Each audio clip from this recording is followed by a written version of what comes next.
There are a couple of different words I use to describe how historically bad this Trump administration is. They're the dumbest administration, but also the most disturbing, both publicly and behind the scenes. In a video that's going mega viral right now for just how uncomfortable it will make you feel. But before we do, if I could quickly ask you to leave a like on this video, and if you haven't already and you enjoy our channel, to hit that subscribe button. Now, this video that we are going to check out was defended in a really strange way by a panicked Karoline Leavitt, but it only feels right to get the context with this clip of her on Fox right here. As a result of the president saying it's either going to be free or fair trade or reciprocal tariffs, they all want to come to the table. They all want a deal. And I'm told that deal number one is close to being finished. Is that true?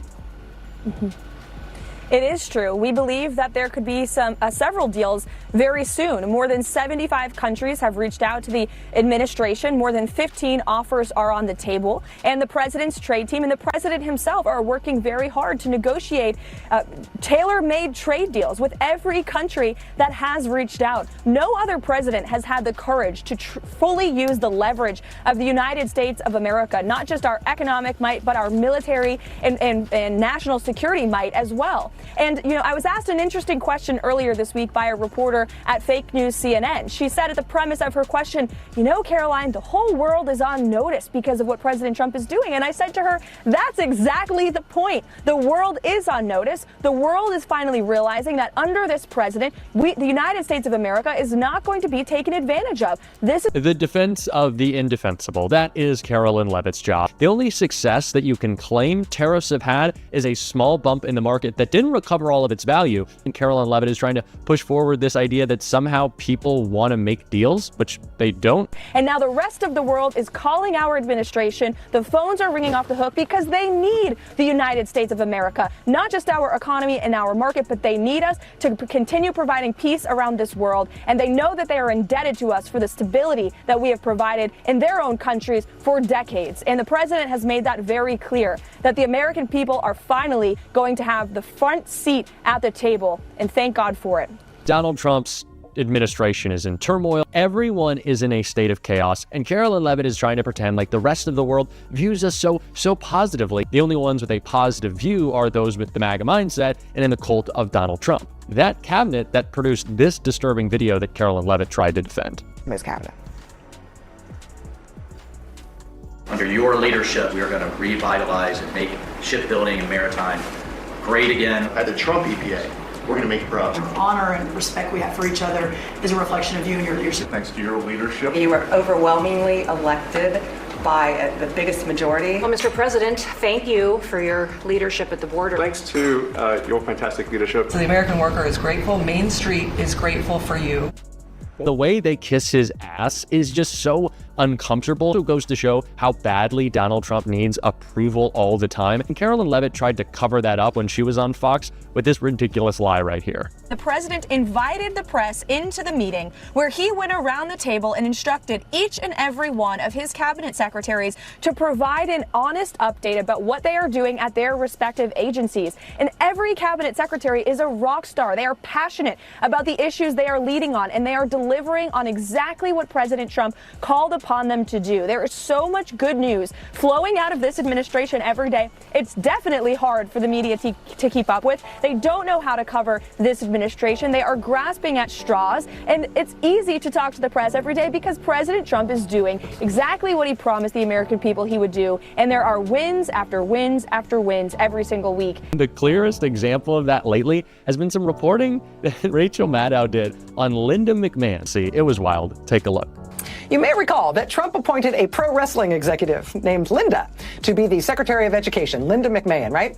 Turned out to be a weird job because both she and Donald Trump say that her job as Secretary of Education is to shut down the Department of Education. Kind of a strange job. Still, though, Linda McMahon, Trump's education secretary, found time in her busy schedule to go to a conference this week, a conference on artificial intelligence and American education. It's a whole conference about AI. Artificial intelligence, AI. That's what we call it, right? AI. AI. Unless you're Trump's education secretary. In case that abbreviation, AI, turns out that's a really hard one. I heard, I think it was a letter or a report that I heard this morning. I wish I could remember the source, but that there is a school system that's going to start making sure that first graders or even pre-Ks have A1 teaching, every year starting, that far down in the grades. And that's a wonderful thing. You see the other people on stage with her going, she's the Secretary of Education. She's talking, wait, what are we talking about here?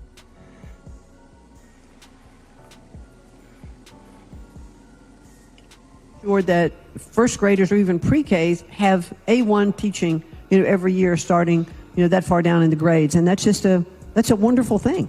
Kids are sponges. They just absorb everything. And so it wasn't all that long ago that we're going to have internet in our schools. Woo! Now, okay, let's see A1 and how can that be helpful? Now, I myself, I love me some A1. It's tangy. It really brings out the best in a steak or whatever. But A1, I mean, it's not like an education term of art, like K-12 or something, right? Or pre-K. You know what I mean? Like A1 is a whole different thing. Internet in our schools. Woo! Now, okay, let's see A1 and how can that be helpful? How can that be helpful? How can that be helpful? So this is an anagram that you spell out. It's not like NASA, where you don't say NASA, you just like pronounce the anagram as if it's a word. This is the whole anagram spelled out. It's artificial intelligence, A and then I, AI, and she cannot spell that. So now we've got tangy, salty A1 in all the schools. And that will somehow be facilitated by abolishing the U.S. Department of Education, which, it'll be delicious. I mean, I can't. Everything they're doing is so terrible. I mean, I'm sorry. I mean, we're going to be talking tonight about Social Security. We now know that one of the reasons, apparently, that they are tanking Social Security and destroying that agency and making it unusable and no longer functional for the people who depend on Social Security every month is apparently because they're stripping it down for parts.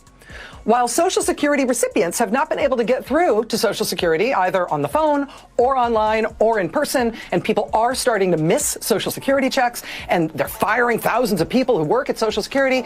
So we can't get people their checks anymore, but Social Security Administration data systems are being used to target immigrants by having the Social Security system declare immigrants dead in order to mess with them and make it impossible for them to live.